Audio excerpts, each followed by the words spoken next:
안녕하세요. 저는 손자를 구하기 위해 며느리를 때려야 했던 63살 시어머니입니다. 네, 맞습니다. 제가 며느리를 때렸습니다.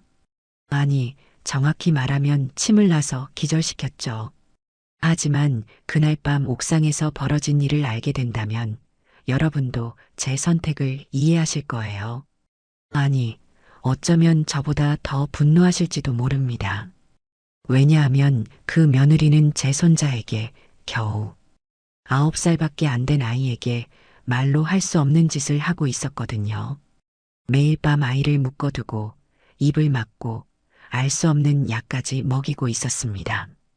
그리고 그보다 더 충격적인 건 결국 손자를 지킨 저까지도 죄인이 되어버렸다는 겁니다. 지금부터 그 이야기를 시작하겠습니다. 이 모든 일은 사실 석 달 전부터 시작되었습니다. 저는 서울 외곽 신도시에서 작은 한약방을 운영하고 있어요. 평생 한의사로 살다가 은퇴한 후에도 지역 주민들을 위해 문을 열어두고 있죠. 1층은 한약방이고 2층은 아들 가족이 사는 단독주택입니다. 겉으로 보기엔 정말 화목한 가정이었어요. 며느리 지연이는 전직 간호사답게 단정하고 모범적이었고 아들 도연이는 대기업에 다니는 성실한 직장인이었습니다. 그리고 손자 민호는 조용하지만 그림 그리기를 좋아하는 착한 아이였죠. 이웃들도 늘 이렇게 말했어요. 정희 씨 집은 정말 복받았네. 며느리도 착하고 손자도 얌전하고. 하지만 그게 전부 겉모습에 불과했다는 걸 저는 그날 새벽에야 알게 됐습니다. 그날 민호가 그린 그림 한 장이 모든 걸 바꿔놓았거든요. 새벽 3시였습니다. 2층에서 쿵 하는 둔탁한 소리가 들렸어요. 그리고 이어진 건 아이의 울음소리였죠. 급하게 계단을 뛰어 올라갔습니다. 심장이 미친 듯이 뛰었어요. 불길한 예감이 온몸을 감쌌죠. 민호 방문을 열자마자 저는 그 광경을 목격했어요. 며느리 지연이 민호 입을 손으로 꽉 막고 있더라고요. 아이는 숨도 제대로 쉬지 못한 채 눈물만 흘리고 있었습니다. 지연아, 지금 뭐 하는 거니? 제 목소리에 지연이 천천히 고개를 돌렸어요. 그 표정을 잊을 수가 없어요. 웃고 있었거든요. 아이 입을 막으면서 말이죠. 그러더니 낮게 아주 차갑게 속삭였습니다. 우리 애한테 무슨 일이 생기면 그건 전부 어머니 탓이에요. 어머니가 너무 참견해서요. 그 순간 온몸이 얼어붙는 것 같았어요. 잠깐만요. 여기까지 들으셨으면 구독과 좋아요는 필수입니다. 그리고 댓글로 여러분이 지금 어디서 듣고 계신지, 어떤 상황인지도 알려주세요. 출근길인지, 퇴근길인지, 잠들기 전인지요. 저희 채널은 매일 여러분의 이야기를 다루고 있으니까 구독하시면 매일 새로운 사연을 만나실 수 있습니다. 자, 그럼 이제 본격적으로 그 끔찍한 석 달을 들려드리겠습니다. 그날 새벽 이후로 저는 며느리를 다른 눈으로 보게 됐습니다. 아니, 정확히는 관찰하기 시작했죠. 그런데 정말 이상한 건 낮에 보는 지연은 너무나 평범하고 모범적이었다는 거예요. 아침이면 민호 도시락을 정성스럽게 싸고 학교 앞까지 손잡고 데려다주고 한약방에 들러서는 제게 따뜻한 차까지 건네주더라고요. 어머님, 아침 드셨어요? 제가 미역국 끓여놨으니까 드세요. 너무나 다정한 목소리였어요. 이웃들도 지나가다 인사하면 지연은 환하게 웃으며 대답했습니다. 안녕하세요. 날씨 좋죠? 민호 어제 받아쓰기 100점 받았어요. 하, 꼭 광고에 나올 것 같은 행복한 엄마의 모습이었죠. 하지만 저는 알고 있었어요. 그 미소 뒤에 뭔가 다른 게 숨어 있다는 걸요. 그날 오후 결정적인 순간을 목격했습니다. 민호가 학교에서 돌아와서 거실에서 숙제를 하고 있었어요. 저는 한약방에 있었는데 2층에서 무슨 소리가 들리더라고요. 살짝 계단을 올라가 문틈으로 봤습니다. 지연이가 민호 숙제장을 낚아채더니 찢어버렸어요. 이게 뭐야? 이게 숙제라고 한 거야? 넌 왜 이렇게 멍청하니? 민호는 떨리는 목소리로 대답했어요. 엄마 미안해요. 다시 할게요. 다시는 무슨, 넌 맨날 이 모양이잖아. 밥이나 먹어. 그러더니 민호를 부엌으로 끌고 가서는 차가운 밥을 억지로 먹이는 거예요.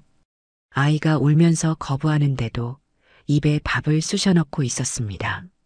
삼켜. 당장 삼키라고. 저는 그 순간 참을 수가 없었어요.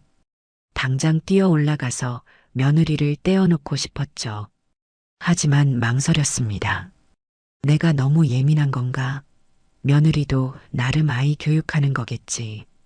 그날 밤 아들 도연이가 퇴근했을 때 넌지시 물어봤어요. 도연아, 요즘 민호가 좀 힘들어 보이던데 지연이랑은 잘 지내니? 도연이는 대수롭지 않게 웃으며 말했습니다. 엄마, 괜찮아요. 지연이가 좀 엄격한 편이긴 한데 그게 요즘 교육이잖아요. 엄마가 너무 예민하신 거예요. 그래도 너무 심한 것 같아서. 엄마, 도연이의 목소리가 차갑게 변했어요. 엄마도 옛날에 나한테 그랬잖아요. 맞는 게 약이라고 하시면서.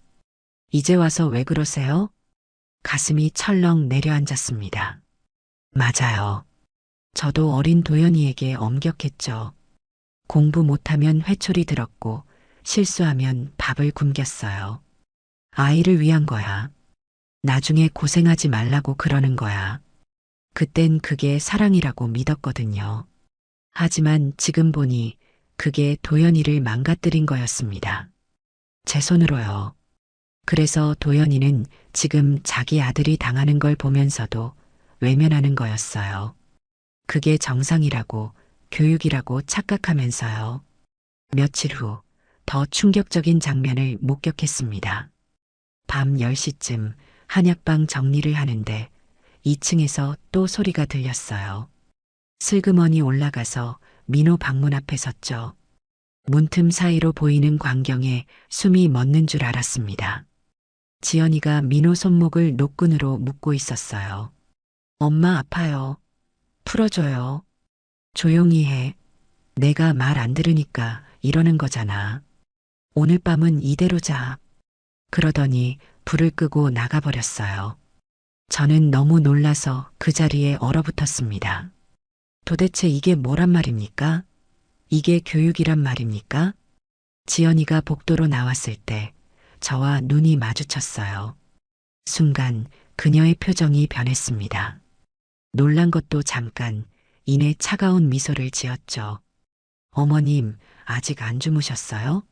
민호가 말썽을 부려서 잠깐 혼낸 거예요. 괜찮아요. 괜찮다고? 아이 손목을 묶어놓고? 어머님은 이해 못하실 거예요. 요즘 애들은 이렇게라도 해야 말을 듣거든요. 그녀는 제 어깨를 톡 치더니 낮게 속삭였습니다. 그리고 어머님, 너무 참견하지 마세요. 제 아이 교육이에요. 아들한테 말해봤자 소용없을 거고요. 그러고는 제 옆을 스쳐 지나갔어요. 저는 그 자리에 서서 한참을 멍하니 있었습니다. 그리고 지연이가 자기 방으로 들어가며 혼잣말하는 소리가 들렸어요. 이번엔 제대로 끝내야지. 이번엔 무슨 뜻일까요? 뭘 끝낸다는 걸까요? 그날 밤 저는 잠을 이룰 수가 없었습니다.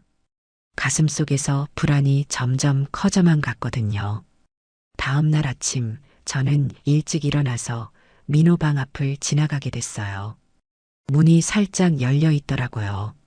안을 들여다보니 민호가 책상 앞에 앉아서 뭔가를 그리고 있었습니다. 아이는 저를 보자 깜짝 놀라더니 급하게 그림을 숨기려고 했어요. 민호야, 할머니야. 괜찮아. 천천히 다가가서 아이 옆에 앉았습니다. 뭐 그리고 있었어? 할머니한테 보여줄 수 있어? 민호는 한참을 망설이더니 떨리는 손으로 그림을 내밀었어요. 그 순간 저는 온몸이 얼어붙었습니다. 그림 속에는 작은 소년이 있었어요. 끈으로 손목이 묶여 있고 입에는 뭔가가 막혀 있었죠. 그리고 그 뒤에는 거대한 검은 그림자가 소년을 덮치고 있었습니다. 민호야, 이게 뭐니? 아이가 고개를 떨구며 작은 목소리로 대답했어요. 엄마예요. 엄마가 매일 밤 저한테 이렇게 해요. 심장이 쿵 하고 내려앉는 것 같았어요. 매일? 민호야, 엄마가 뭘 하는데? 입을 막고 손을 묶고 그리고 민호가 말을 멈췄습니다. 눈물이 주르륵 흘러내렸죠. 그리고 약을 먹으래요. 이상한 약이요. 먹으면 머리가 아파요. 약이라니? 무슨 약? 어떻게 생긴 건데? 빨간 가루요. 물에 타서 억지로 먹여요. 토하면 더 많이 먹이고요.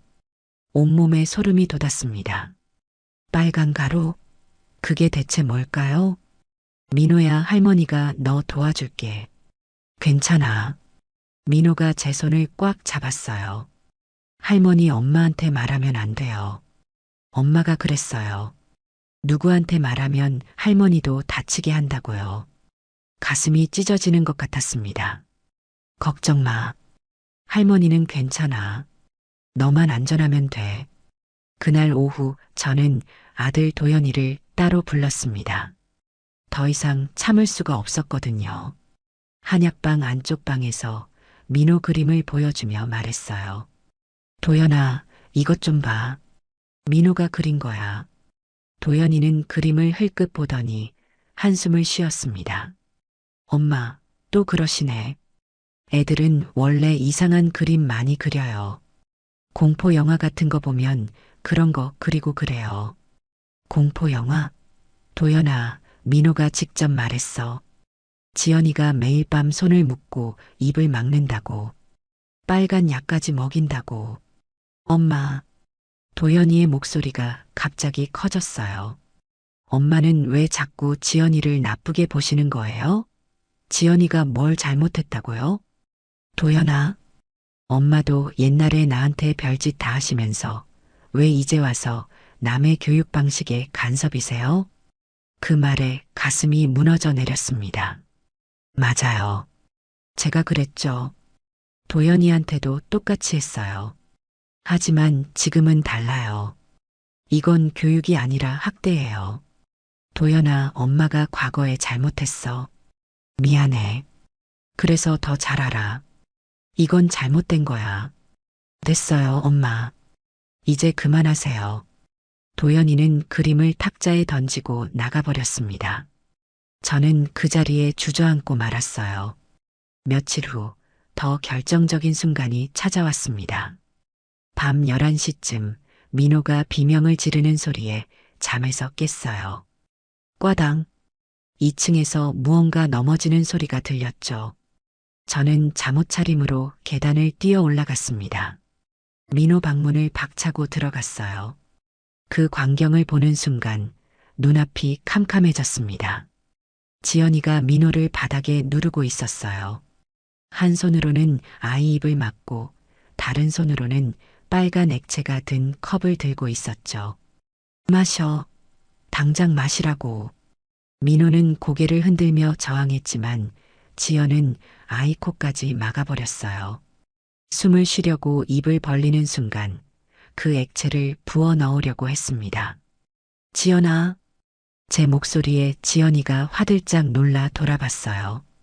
순간 아이를 놓쳤고 민호는 울면서 제 뒤로 숨었습니다. 할머니. 며느리가 천천히 일어서더니 웃었어요. 섬뜩한 웃음이었습니다. 어머님, 왜 또 참견이세요? 제가 우리 애 재우는 건데. 재운다고? 저게 재우는 거니? 아이 코를 막고 약을 먹이는 게 약 아니에요. 그냥 영양제예요. 얘가 안 먹으려고 해서 어쩔 수 없이 이러는 거예요. 영양제가 빨간색이야? 거짓말 마. 저는 민호를 꼭 안고 방을 나가려고 했어요. 그런데 지연이가 제 팔을 확 붙잡았습니다. 어머님, 애 안 낳아주시면 후회하실 거예요. 뭐라고? 저도 참을 만큼 참았어요. 어머님이 계속 이러시면 저도 가만히 안 있어요. 그 눈빛이 너무 차가웠어요. 마치 사람이 아닌 것 같았죠. 저는 민호를 데리고 제 방으로 내려왔습니다. 그날 밤 민호는 제 품에서 잠들었어요. 떨리는 작은 몸을 안고 있으니 눈물이 났습니다. 이 아이를 어떻게 지켜야 하지? 도대체 어떻게? 새벽녘 민호가 잠꼬대를 했어요. 엄마 싫어요. 약 먹기 싫어요. 그 작은 목소리가 제 심장을 찢어 놓았습니다. 다음 날 아침 저는 결심했습니다. 더 이상 가만히 있을 수 없었어요. 도연이가 출근하고 민호가 학교에 간 후 지연이와 단둘이 마주 앉았습니다. 한약방 안쪽 방이었어요. 지연아, 우리 진지하게 이야기 좀 해. 지연은 찻잔을 들며 태연하게 대답했습니다. 무슨 이야기요, 어머님? 민호한테 대체 무슨 짓을 하는 거니? 손을 묶고 약을 먹이고 이게 정상이라고 생각해? 지연이가 찻잔을 내려놓았어요. 그러더니 빙긋 웃었죠. 정상이요?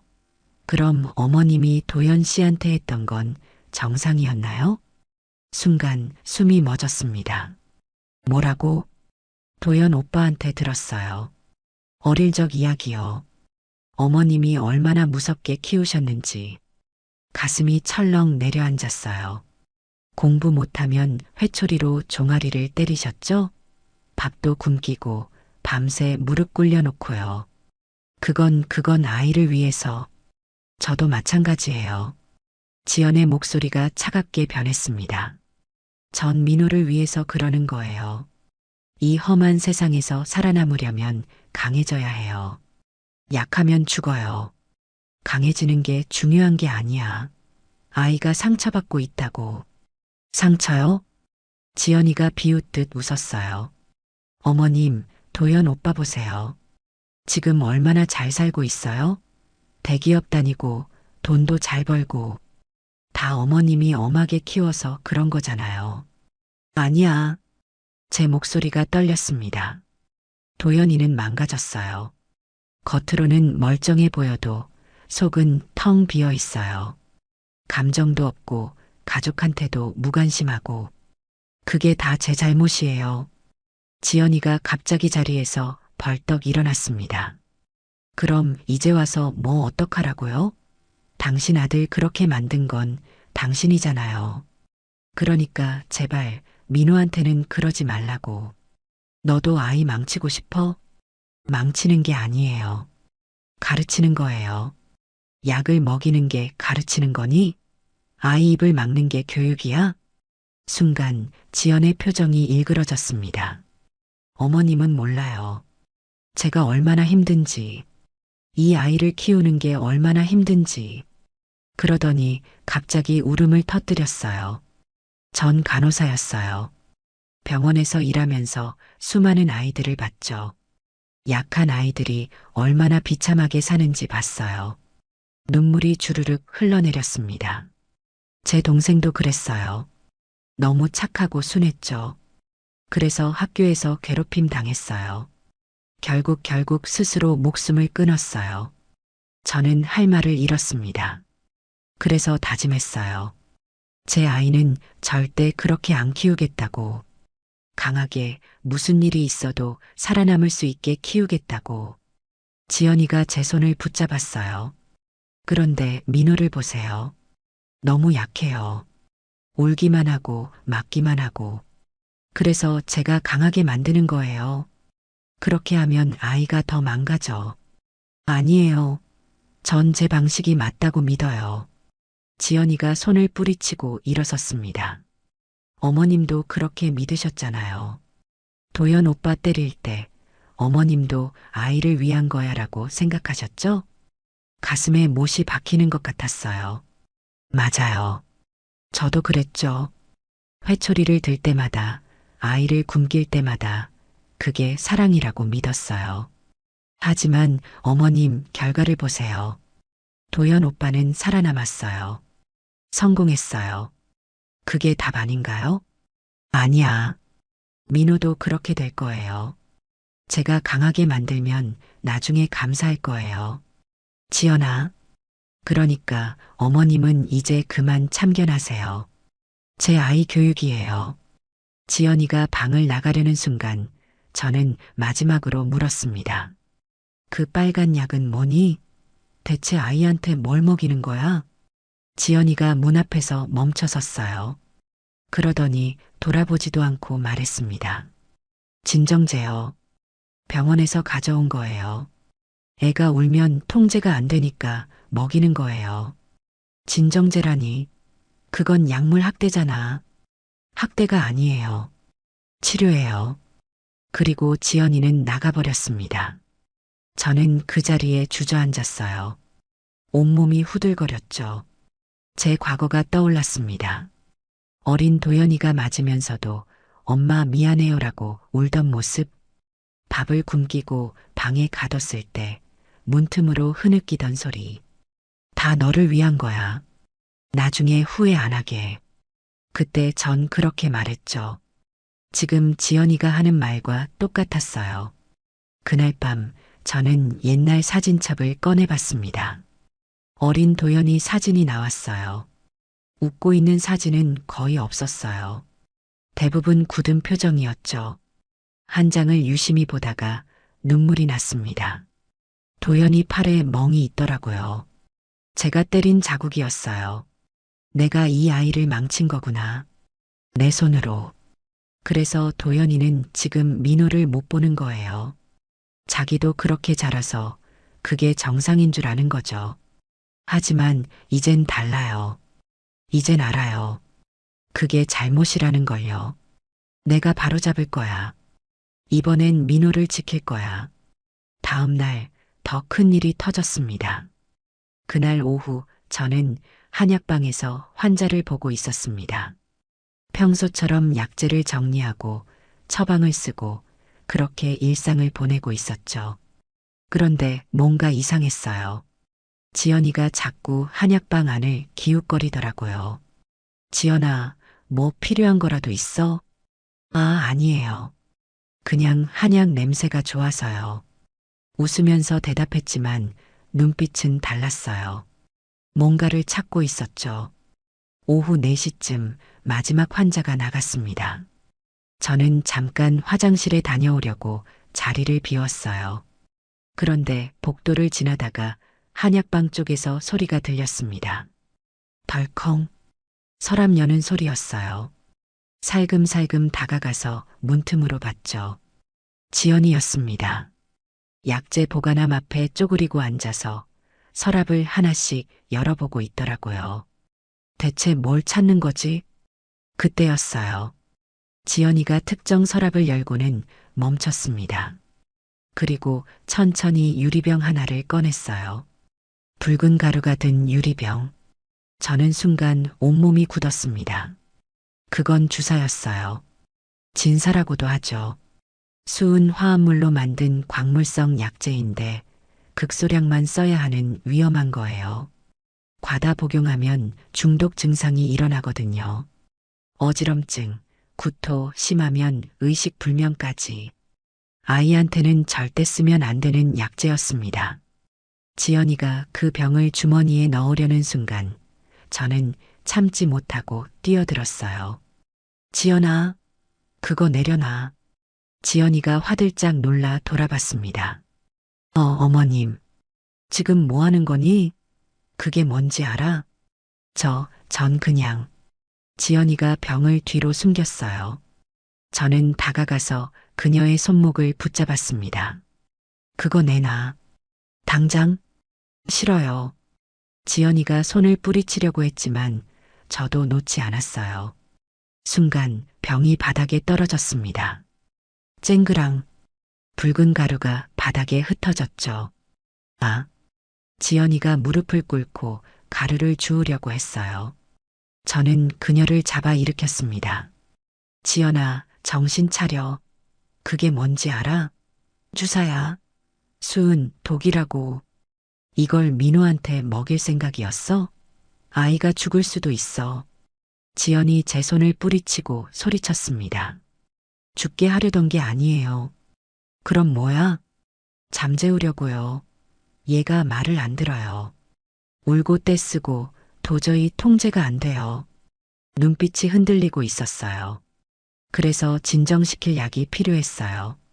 병원 진정제는 다 떨어졌고, 그래서 독극물을 훔치려고 한 거야? 저는 믿을 수가 없었습니다. 지연아, 너 정말 미쳤구나. 이건 학대가 아니야. 이건 살인이야. 살인이라니요. 지연이가 저를 노려봤어요. 그 눈빛이 너무 차가웠습니다. 전 아이를 지키려는 거예요. 제 방식대로요. 아이를 지키는 게 아니라 죽이려는 거잖아. 어머님은 몰라요. 지연이가 울부짖듯 소리쳤습니다. 당신 아들이 얼마나 무능한지. 집에 오면 TV만 보고 아이한테 관심도 없고 전 혼자서 다 해야 해요. 그럼 도연이한테 말을 하든지 병원에 가든지 해야지. 말해봤자 소용없어요. 도연 오빠는 듣지도 않아요. 엄마처럼 키우면 되지 않냐고만 하죠. 저는 할 말을 잃었습니다. 역시 도연이도 문제였어요. 제가 그렇게 키웠으니까 아들도 똑같이 생각하는 거죠. 지연아, 그래도 이건 안 돼. 아이한테 독극물을 먹이는 건. 그럼 어쩌라고요? 지연이 바닥에 주저앉으며 울기 시작했어요. 전 정말 모르겠어요. 어떻게 해야 하는지, 이 아이를 어떻게 키워야 하는지. 한참을 우는 그녀를 보면서 저도 가슴이 아팠습니다. 이 사람도 피해자일지 몰라요. 트라우마에 갇혀서 잘못된 방법밖에 모르는. 하지만 그래도 민호는 지켜야 했어요. 지연아, 일어나. 우리 병원에 가자. 상담을 받아야 해. 싫어요. 지연아. 그때였습니다. 현관문이 열리는 소리가 들렸어요. 엄마, 다녀왔습니다. 민호였어요. 학교에서 돌아온 거죠. 지연이가 갑자기 벌떡 일어섰습니다. 그리고 흩어진 붉은 가루를 황급히 손으로 긁어 모으기 시작했어요. 지연아, 그거 손으로 만지면 안 돼. 상관없어요. 독성이 있어. 하지만 지연은 듣지 않았어요. 가루를 손수건에 싸서 주머니에 넣더니 저를 지나쳐 나갔습니다. 그 뒷모습이 너무 위태로워 보였어요. 저는 급히 민호에게 달려갔습니다. 민호야, 할머니 방으로 가자. 오늘도 할머니랑 자는 거야. 네, 할머니. 아이를 데리고 제 방으로 가면서 뒤를 돌아봤어요. 지연이 계단 위에서 저를 내려다보고 있었습니다. 그 표정을 잊을 수가 없어요. 분노와 절망이 뒤섞인 무너진 사람의 얼굴이었죠. 그날 밤 저는 잠을 이룰 수가 없었습니다. 이대로 두면 안 돼.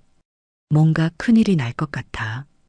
그 불길한 예감은 이틀 후 현실이 되고 말았습니다. 그날 밤 비가 쏟아지고 있었어요. 천둥 소리와 함께 비명이 들렸습니다. 민호의 비명이었죠. 쾅! 천둥 소리가 집을 흔들었습니다. 저는 잠에서 깨어 벌떡 일어났어요. 옆을 보니 민호가 없었습니다. 민호야. 심장이 쿵 하고 내려앉았죠. 급히 방을 뛰쳐나갔어요. 거실, 부엌, 민호 방, 어디에도 없었습니다. 민호야, 어디 있어? 그때 2층에서 소리가 들렸어요. 지연의 목소리였습니다. 이리 와. 엄마 말 들어. 저는 계단을 뛰어 올라갔습니다. 2층 복도를 지나 옥상으로 올라가는 계단 앞에 섰죠. 문이 열려 있었어요. 비가 쏟아지는 옥상으로 올라갔습니다. 그 순간 눈앞이 캄캄해졌어요. 지연이가 민호 손을 꽉 잡고 난간 앞에 서 있었습니다. 비에 흠뻑 젖은 채로요. 지연아. 제 목소리가 떨렸어요. 지연이가 천천히 고개를 돌렸습니다. 눈빛이 이상했어요. 초점이 없었죠. 어머님 왜 자꾸 방해하세요? 지연아, 민호 놓아줘. 제발. 싫어요. 이젠 이 애는 나만의 거예요. 민호가 울면서 소리쳤습니다. 할머니, 무서워요. 저는 한 걸음씩 다가갔어요. 손을 내밀며 말했죠. 지연아, 진정해. 우리 대화하자. 민호가 위험해. 대화요? 지연이 비웃듯 웃었어요. 어머님은 절 이해 못해요. 아무도 이해 못해요. 이해해. 내가 힘든 거 알아. 하지만 이건 아니야. 그럼 뭐가 맞는데요? 지연의 목소리가 울음으로 변했습니다. 전 정말 몰라요. 어떻게 키워야 하는지. 제 동생처럼 약하게 키울 순 없어요. 그럼 죽어요. 민호는 안 죽어. 내가 지키면 돼. 제대로 된 방법으로 말야. 제대로 된 방법이 뭔데요? 천둥이 또 쳤습니다. 민호가 더 크게 울었어요. 엄마 무서워. 집에 가고 싶어. 조용히 해. 지연이 민호를 더 난간 쪽으로 끌었습니다. 저는 온몸이 얼어붙었어요. 지연아, 안 돼. 어머님이 너무 참견해서 이렇게 된 거예요. 어머님만 없었으면 괜찮았을 거예요. 미안해. 내가 잘못했어. 그러니까 민호만 놓아줘. 늦었어요. 이미 다 틀어졌어요. 지연이 난간을 넘으려고 했습니다. 민호와 함께요. 안 돼. 저는 생각할 틈도 없이 달려들었어요. 지연의 팔을 잡아당겼죠. 나요. 놓으라고요. 절대 못 나. 우리는 빗속에서 몸싸움을 벌였습니다. 지연이 제 머리카락을 잡아당겼어요. 저는 비명을 참으며 그녀의 팔을 비틀었죠. 민호야, 도망쳐. 할머니. 민호가 울면서 뒤로 물러났어요. 그 순간 지연이가 저를 밀쳤습니다. 쿵. 저는 바닥에 넘어졌어요. 등이 시멘트 바닥에 부딪혀 숨이 턱 막혔죠. 지연아 다시 민호에게 다가갔습니다. 이리 와. 엄마랑 가자. 싫어요. 민호가 울부짖었어요.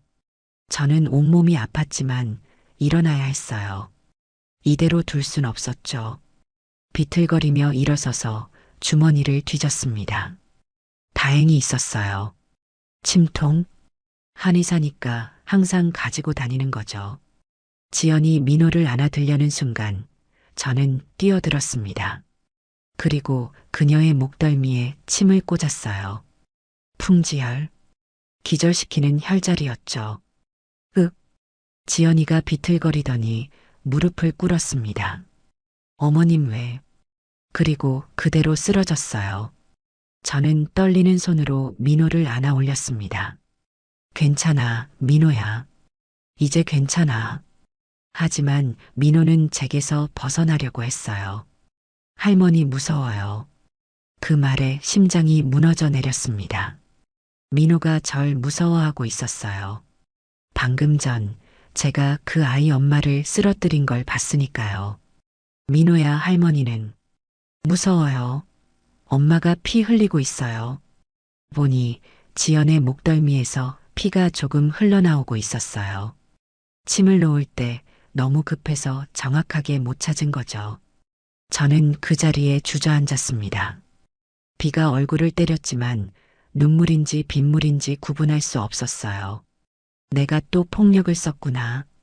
내가 또 과거의 제 모습이 떠올랐습니다. 도연이를 때리던 모습, 아이를 방에 가두던 모습. 결국 전 변하지 않았어요. 위기의 순간 폭력을 선택한 거죠. 그때 아래층에서 도연이 목소리가 들렸습니다. 엄마, 무슨 일이에요? 저는 지연을 안고 계단을 내려갔어요. 도연이가 계단 중간에서 우리를 봤습니다. 엄마, 이게 무슨... 구급차 불러. 빨리. 도연이가 멍하니 서 있었어요. 빨리 부르라고. 그제야 도연이가 정신을 차리고 전화기를 꺼냈습니다. 10분 후 구급차가 도착했어요. 응급요원들이 지연을 들것에 실었죠. 경찰도 함께 왔습니다. 무슨 일이 있었습니까? 저는 모든 걸 설명했어요. 지연이가 민호를 학대한 일, 옥상에서 있었던 일. 하지만 경찰은 난감한 표정을 지었습니다. 목격자가 있습니까? 민호가 봤어요. 아이 진술은 증거로 약합니다. 그리고 부인께서 며느리분을 침으로 제압하셨다고요? 그건 아이를 지키기 위해서. 그래도 폭행은 폭행입니다. 가슴이 철렁 내려앉았어요. 그럼 제가 잘못했다는 겁니까? 경찰이 한숨을 쉬었습니다. 일단 조사가 필요할 것 같습니다. 병원에 다녀온 후에 경찰서로 와주시겠습니까? 저는 고개를 끄덕였어요. 민호를 봤습니다. 아이는 도연히 품에 안겨 저를 보고 있었죠. 그 눈빛이 아직도 두려움으로 가득했어요. 내가 과연 이 아이를 구한 걸까? 아니면 또 다른 폭력을 보여준 걸까? 비는 여전히 쏟아지고 있었습니다. 병원에서 연락이 왔습니다. 지연이가 깨어났다고요. 저는 경찰과 함께 병원으로 갔어요. 응급실 침대에 누워있는 지연을 보는 순간 가슴이 무거웠습니다. 목덜미에 붕대가 감겨 있었고 얼굴은 창백했죠. 경찰이 지연에게 물었어요. 무슨 일이 있었는지 설명해 주시겠습니까? 지연이가 저를 보더니 눈물을 흘리기 시작했습니다. 시어머니가 저를 공격했어요. 뭐라고요? 제가 소리쳤지만 경찰이 저를 제지했죠. 부인, 조용히 해 주십시오. 지연이가 떨리는 목소리로 계속 말했어요. 시어머니가 제 교육 방식이 마음에 안 든다고 날 내쫓으려고 했어요. 그래서 제가 민호랑 집 나가려고 했더니 거짓말이에요. 침으로 찔렀어요. 죽이려고 한 거예요. 경찰들이 저를 쳐다봤습니다. 어머님, 사실입니까? 아니에요. 그건 아이를 지키려고. 시어머니는 예전부터 저한테 폭력적이었어요. 지연이가 팔을 걷어 올렸어요. 팔에 멍이 있었습니다. 이것 봐요. 어제 시어머니가 약재 보관함에서 저 잡아당길 때 생긴 거예요. 맞아요. 제가 그녀를 잡아당긴 건 사실이에요. 하지만 그건 주사를 훔치는 걸 막으려고 한 거였죠. 그것뿐만이 아니에요. 지연이 울먹이며 말했어요. 민호한테도 손찌검을 했어요. 제가 말리려고 했는데 그건 거짓말이에요. 민호야 말해봐. 할머니가 너 때렸지? 민호가 도연이 뒤에 숨어 있었어요. 아이는 고개를 들지 못했죠. 경찰이 민호에게 다가갔습니다. 얘야, 할머니가 너한테 뭘 했니? 민호가 작은 목소리로 대답했어요. 할머니가 엄마를 때렸어요. 심장이 멎는 것 같았습니다. 민호야, 그건 엄마가 너를 다치게 하려고 해서. 시끄러워요. 지연이 소리쳤어요. 저는 제 아이를 지키려고 했을 뿐이에요. 그런데 시어머니가 끼어들어서 이렇게 됐어요. 도연이가 저를 봤습니다. 엄마 정말 그런 거예요? 지연이를 때린 거예요? 도연아, 그건. 엄마 대답해요. 침으로 찌른 거 맞죠? 맞아. 하지만 그건 민호를 구하려고. 구하려고? 도연이가 비웃듯 웃었어요. 엄마는 맨날 그렇게 말하죠. 나를 위해서, 너를 위해서. 결국 폭력이면서요. 가슴에 비수가 꽂히는 것 같았어요. 경찰이 저를 보며 말했습니다. 어머님, 일단 경찰서에 동행해 주셔야겠습니다. 폭행 혐의가 있습니다. 잠깐만요. 그때 민호가 주머니에서 뭔가를 꺼냈어요. 접힌 종이였습니다. 이거요. 민호가 그림을 펼쳤어요. 순간 모두가 숨을 죽였습니다. 그림 속에는 엄마가 빨간 액체가 든 컵을 들고 아이에게 강제로 먹이는 장면이 그려져 있었어요.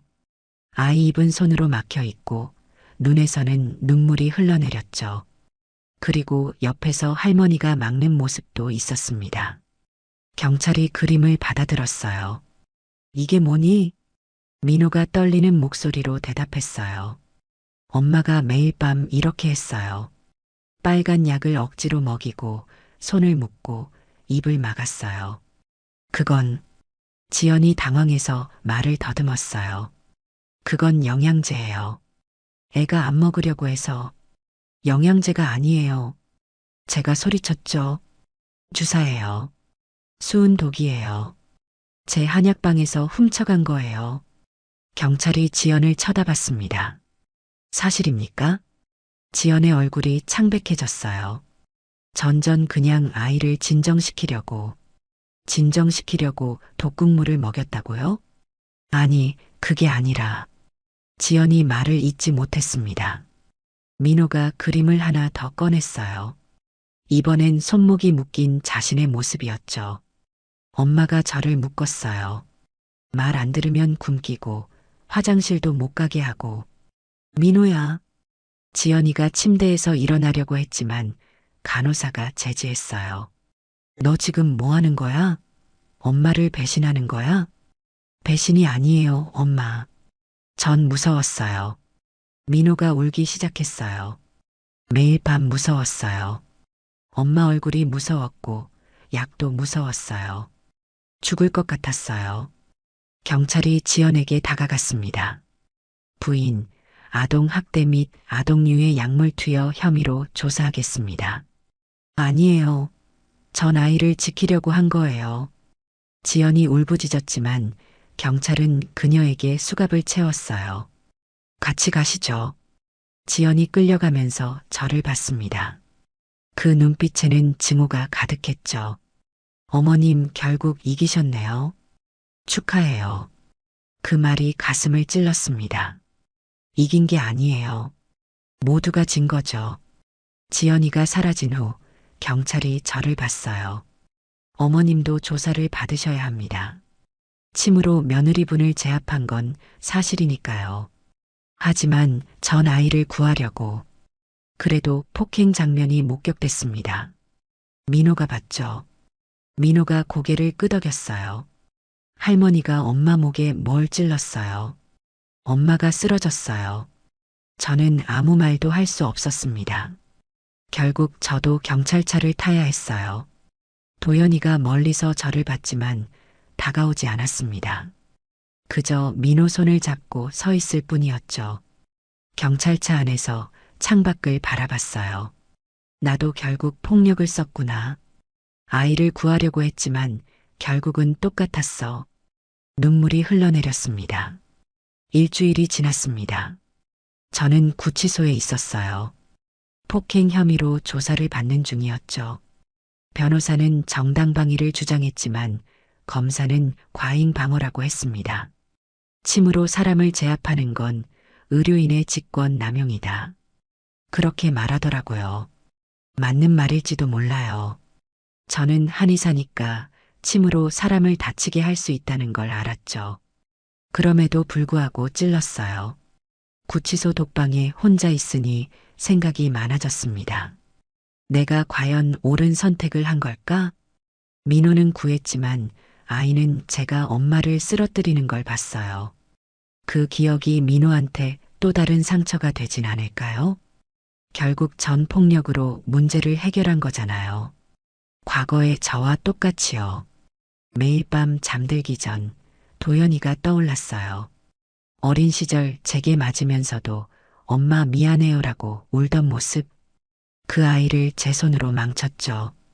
그래서 도연이는 지금도 가족 문제를 외면하는 거예요. 다 내 탓이야. 내가 잘못 키웠어. 어느 날 오후 면회 신청이 들어왔습니다. 도연이인 줄 알았어요. 하지만 면회실에 들어서니 민호가 앉아 있었습니다. 민호야. 가슴이 뭉클했어요. 민호는 저를 보자마자 울음을 터뜨렸습니다. 할머니. 유리창 너머로 아이의 울음소리가 들렸어요. 저도 참지 못하고 눈물이 났죠. 할머니, 보고 싶었어요. 할머니도 민호 보고 싶었어.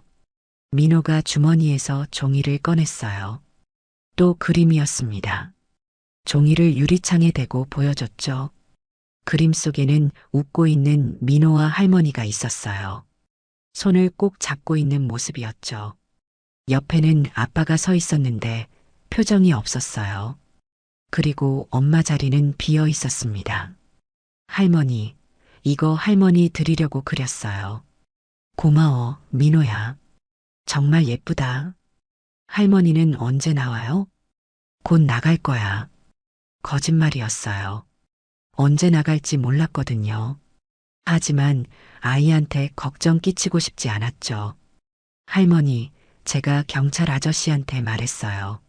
할머니는 나쁜 사람 아니라고요. 민호야, 엄마가 저한테 나쁜 짓 했고 할머니는 저 구해준 거라고요. 눈물이 멈추지 않았어요. 그런데 할머니가 여기 있는 거 보니까 제 잘못인 것 같아요. 아니야, 민호야. 내 잘못이 아니야. 제가 엄마 말 잘 들었으면 할머니가 안 그랬을 텐데. 민호야, 들어봐. 저는 유리창에 손을 댔어요. 민호도 반대편에서 손을 댔죠. 이건 누구 잘못도 아니야. 어른들이 잘못한 거야. 할머니도, 내 엄마도, 내 아빠도. 넌 아무것도 잘못한 게 없어. 그냥 아이일 뿐이야. 민호가 고개를 끄덕였어요. 할머니, 전 이제 괜찮아요. 아빠가 같이 있어줘요. 엄마는 병원에 있대요. 지연도 정신과 치료를 받고 있다고 들었어요.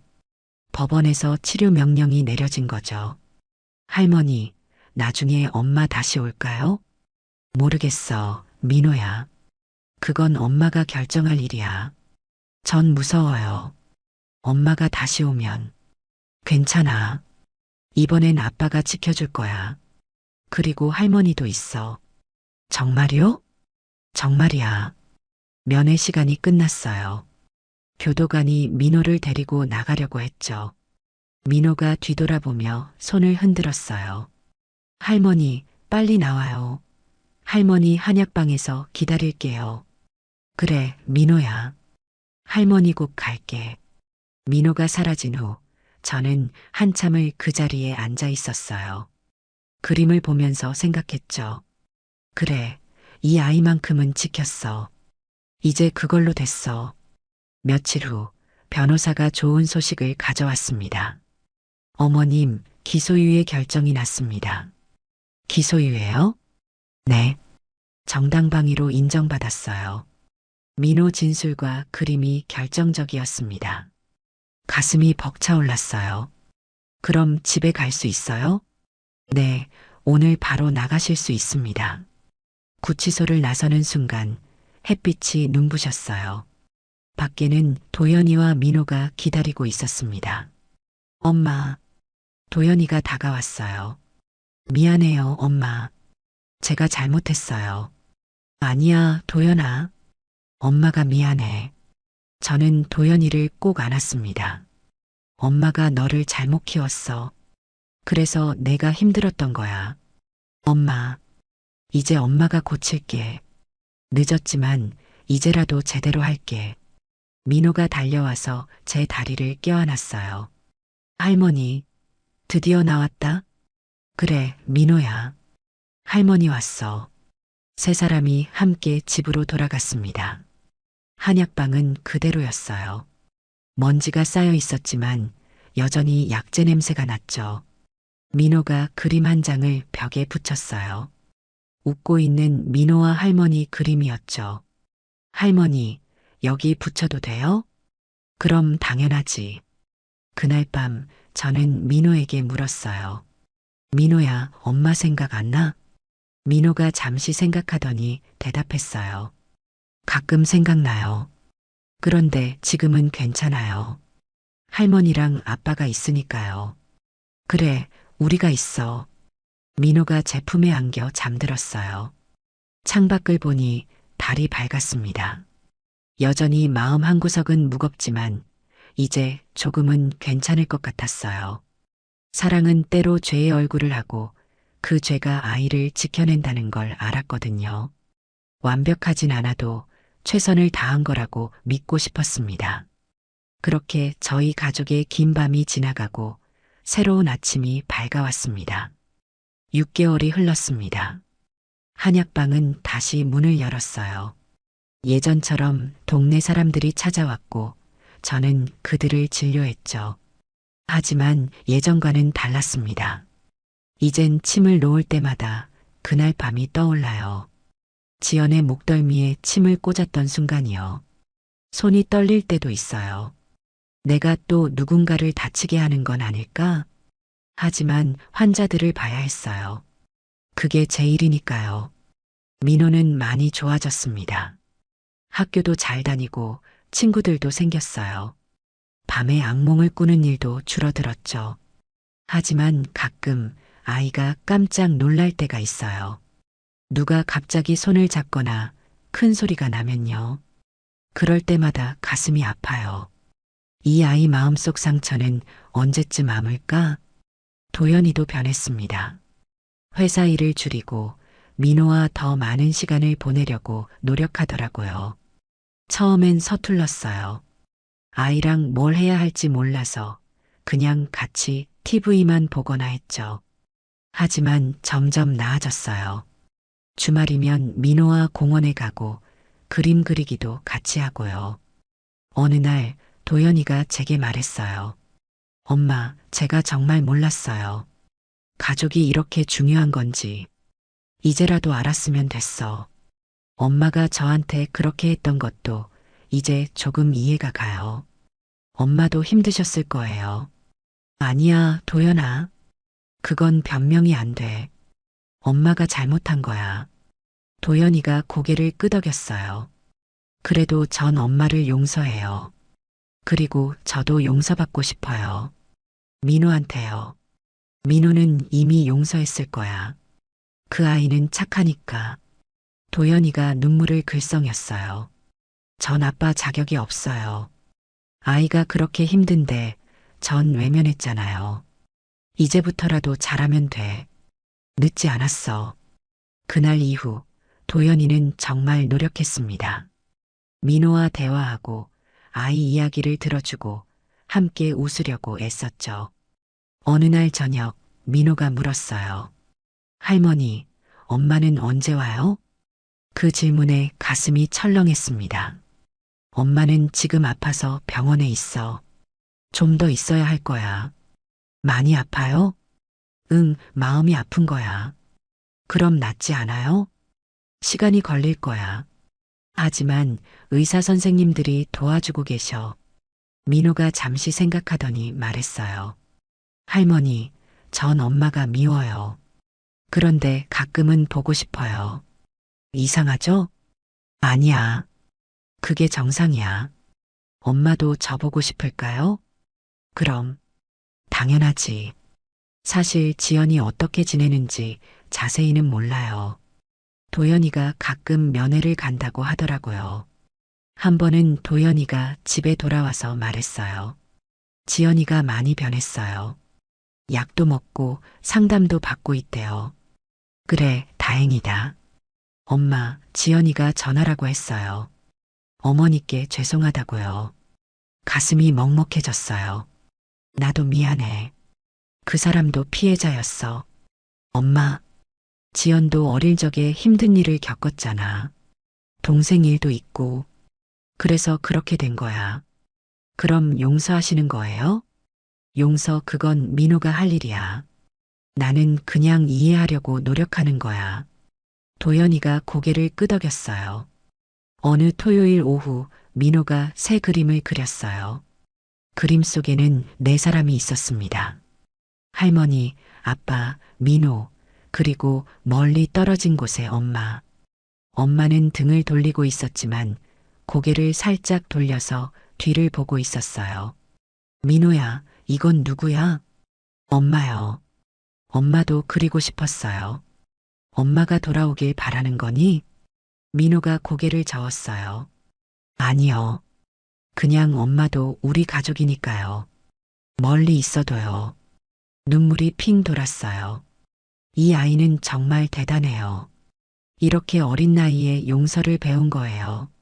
민호야, 넌 정말 훌륭해. 할머니보다 훨씬 더 현명해. 할머니도 훌륭해요. 저 구해줬잖아요. 그래도 할머니가 폭력을 쓴 건 잘못한 거야. 하지만 저 안 구했으면 전 죽었을지도 몰라요. 민호야, 할머니는 나쁜 사람 아니에요. 할머니는 저 지켜준 사람이에요.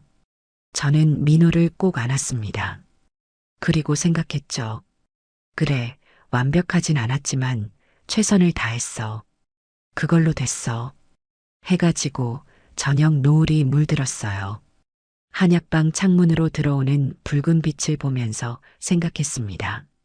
가족이란 참 복잡한 거예요. 사랑한다고 해서 다 옳은 건 아니고 때로는 사랑이 폭력이 되기도 하죠. 저도 그랬고 지연도 그랬어요. 하지만 중요한 건 깨닫고 고치려고 노력하는 거예요. 저는 이제 알아요.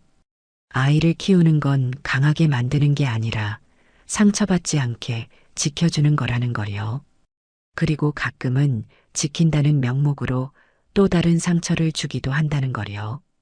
그날 밤 민호가 잠들고 나서 저는 오래된 사진첩을 꺼냈어요. 어린 도연이 사진을 보면서 속삭였습니다. 미안해, 도연아. 엄마가 너한테 잘못했어. 하지만 이제라도 바로잡을게. 그리고 민호 그림을 사진첩 맨 앞에 붙였어요. 웃고 있는 민호와 할머니 그림을요. 이 아이만큼은 제대로 지킬게.